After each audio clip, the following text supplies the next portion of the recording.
প্রায় আড়াই দশকের জোট শরিক বিএনপি ও জামায়াতে ইসলামীর মধ্যে চলছে কথার লড়াই। হঠাৎ করেই দুই দলের মধ্যে রাজনৈতিক উত্তেজনা লক্ষ্য করা যাচ্ছে। এ লড়াইয়ে লিপ্ত হয়েছেন দল দুটির শীর্ষ নেতারা। গতকাল রোববার জামায়াতের সাম্প্রতিক কার্যক্রমের কড়া সমালোচনা করেছেন বিএনপির জ্যেষ্ঠ যুগ্ম মহাসচিব রুহুল কবির রিজভী। জামায়াত এ নিয়ে পাল্টা বিবৃতি দিয়েছে।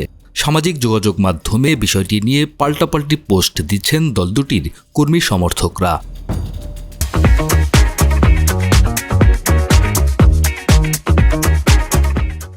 রবিবার জাতীয়তাবাদী রিকশাভ্যান অটো শ্রমিক দলের পক্ষে বিএনপির প্রতিষ্ঠাতা প্রয়াত রাষ্ট্রপতি জিয়াউর রহমানের কবরে শ্রদ্ধা নিবেদন শেষে জামায়াতে ইসলামীকে উদ্দেশ্য করে রিজভী বলেন, ইসলাম নিয়ে রাজনীতি করেন, ইসলাম মানে তো বারবার মুনাফিকি করা না। জনগণের প্রতি অঙ্গীকার থেকে বিএনপি কখনো পিছিয়ে আসেনি। 1971 থেকে 5 আগস্ট পর্যন্ত গণতন্ত্রের প্রশ্নে বিএনপি কখনো মাথা নত করেনি।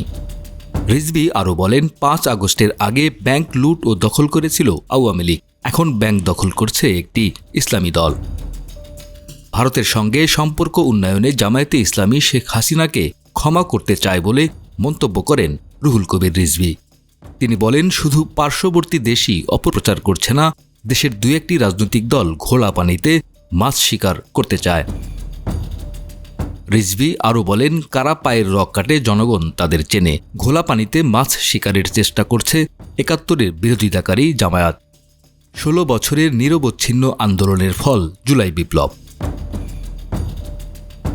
এদিন বিকেলে রিজভীর বক্তব্যের নিন্দা ও প্রতিবাদ জানিয়ে বিবৃতি দেয় জামায়াতের সহকারী সেক্রেটারি জেনারেল মাওলানা রফিকুল ইসলাম খান। বিবৃতিতে তিনি বলেন, বিএনপি নেতা রুহুল কবির রিজভী জামায়াতে ইসলামী সম্পর্কে ভারতের সাথে সম্পর্ক উন্নয়নে হাসিনাকে ক্ষমা করতে চায় জামাত। এই মর্মে যে বক্তব্য দিয়েছেন তা বিভ্রান্তিকর, ভিত্তিহীন ও রাজনৈতিক উদ্দেশ্য প্রণোদিত। বিবৃতিতে তিনি বলেন, জনাব রিজভীর এ জাতীয় বক্তব্য বিগত কয়েক দশক যাবৎ প্রচার করা হচ্ছে।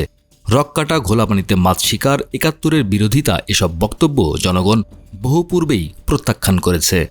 জনাব রিজভী জামায়াতের বিরুদ্ধে এসব কথা উচ্চারণ করে কি অর্জন করতে চান তা জনগণের কাছে স্পষ্ট নয়।